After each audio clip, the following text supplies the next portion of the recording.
Welcome back. Mr. Narayan Singh of Win Communications is here, and has agreed to be our patient today.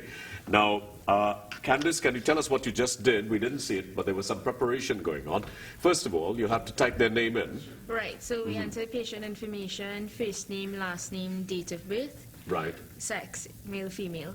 Right, and or then, other. Or other. Right, yeah. So what we do is we prep the areas where you'll be screening the meridian points located at the wrist. Meridian points are on just below the wrist. Just below the wrist. Where you get the pulse. That's right. Right.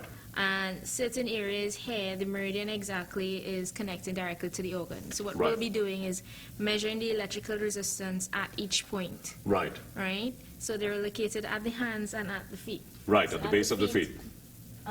Just at some of the joints by the ankles, Right. by a couple of the toes. Right. And then what the device will do is, as we swipe each area, the device will then compile that information based on the electrical activity at that point. Right.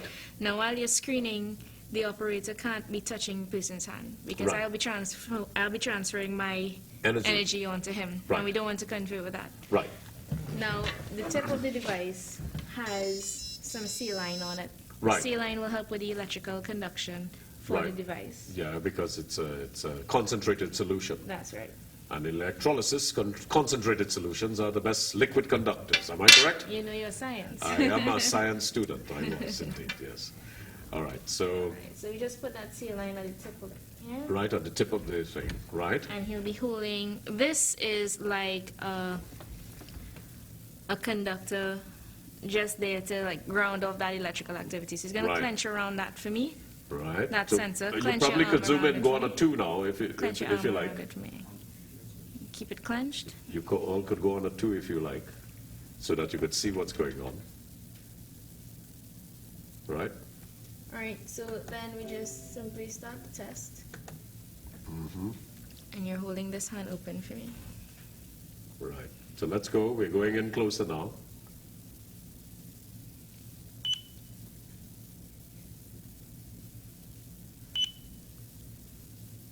It's as simple as that.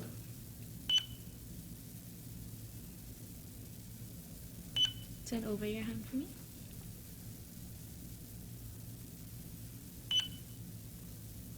Are you getting readings? Yes, we are. Is he half dead? We won't know until we're finished. Right. And you're checking the feet now. That's right. Each meridian point, like I said, a combination will give you different readings for particular organs.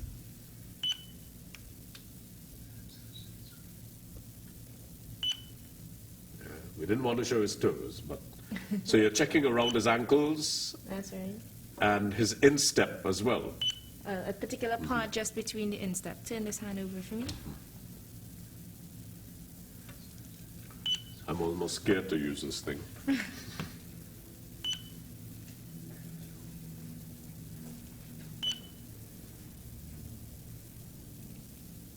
Turn over your hand for me.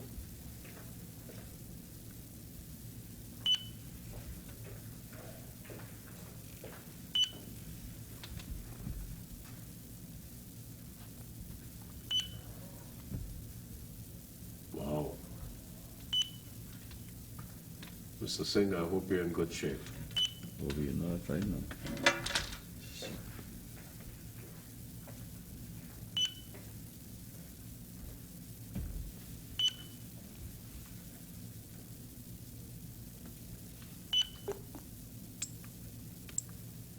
Right, and then with a simple internet connection, the device itself would send the report to our international server. Right. We'll compare the data that we compiled to that database that we already have. Right. And then it will generate the report. All right. So how long does the report take to Report get? takes, it's already finished. It's finished? Yes, it is. Is just that quick? It's that quick, couple seconds. Wow. All right. What exactly is it saying now? So I could put on my shoes and socks now, like? You can You could put back on. Yeah. Let's find out Only how one far you. complaint on that thing is ticklish. Yeah. Well, for those who have sensitive But the feet- beauty of it is non-invasive, you know, That's right. and that I like, you know, them going taking blood, because I faint whenever they take blood from me. I'm squeamish. Okay. Yeah. So all right. So You have me squeeze in my socks too? yeah. No, that's all right. So let's see. So- What is it saying? basically what it does is we get different versions of the report. The first page that we have, it will highlight the energy levels for each organ with those meridian points. And what are the energy levels saying? Where they're within the range, at first glance, he has a lot of them within the good and normal ranges. We just have 1 or 2 areas that are a little weak and probably 1 or 2 areas that are a little abnormal in higher perspective. So what we're looking at is percentages. I realize you don't want to give away you don't want to give away his medical report. Percentages are basically what we look at as a guide. So anything 50% and below, we say How is is his good and heart? normal. His heart, his cardiovascular system is at 43%. So Oh my. ideally, he's within okay ranges for that one for his age. Anything above 50% going closer to 100, we say is weak and abnormal. So what it does is it highlights 4 main systems that have the highest percentages, and then the 4 major organs that are incorporated with those abnormalities. So from what we're seeing here, his number 1 system that's abnormal is his metabolism. His metabolism is currently at 85%. Now, Wow. basically, That's high. that's high. So what we're saying is that when we talk metabolism, we talk about how your body is producing energy from the food that you're eating on a daily basis. So at 85%, you have something called manifested asthenia.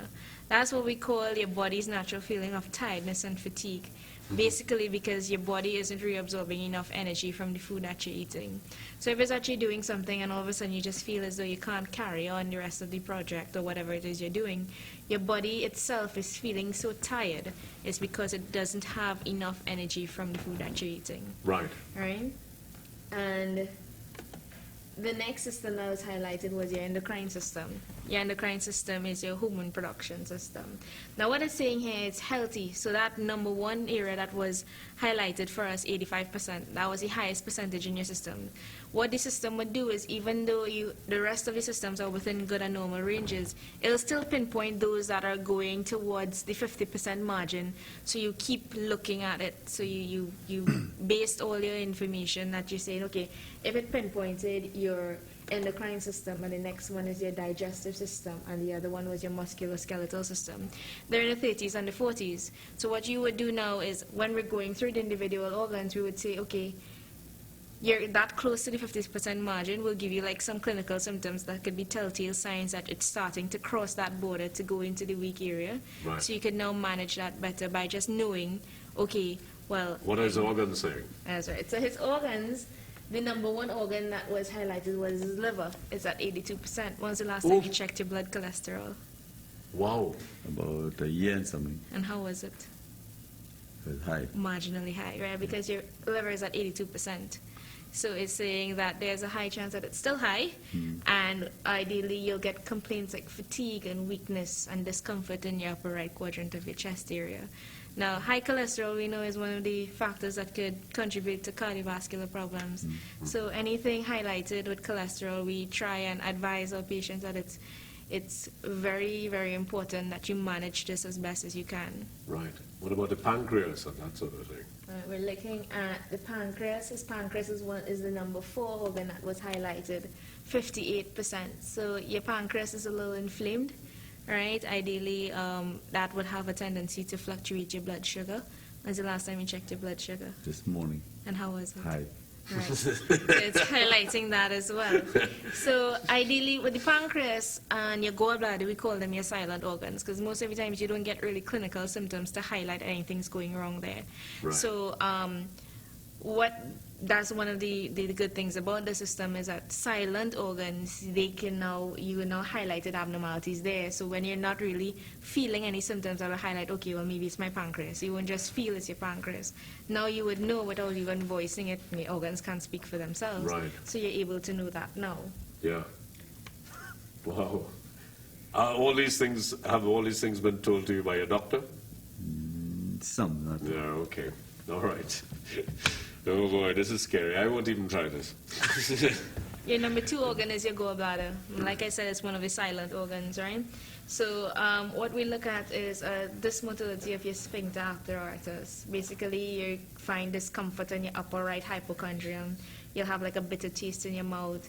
If you have any unstable bowel movements. Your gallbladder is one of the organs that are part of your digestive system. Your gallbladder is something like your kidneys when it comes to toxins building up in it.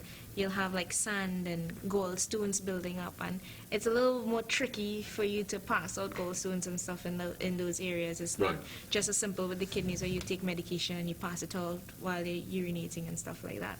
So ideally, your gallbladder, sometimes it's linked to dermatitis changes, skin pigmentation changes, and stuff like that. We've had one or two clients who have come in where they don't know what's going on with their skin. They're having these pigment changes. And when we check the gallbladder is at the 90s. Wow. So they ideally go with the report. They have an ultrasound done on the gallbladder. You check and see if you have toxins building up, if you have gallstones building up in that area of the organ. So how is my gallbladder reading? What's your gallbladder? Your gallbladder is currently reading at 63%. Oh my God, that's high. Right, so ideally you're within that range where it's saying the recommendation is that you should consult a gastroenterologist so that you can go about getting an ultrasound done, looking at the gallbladder itself to make sure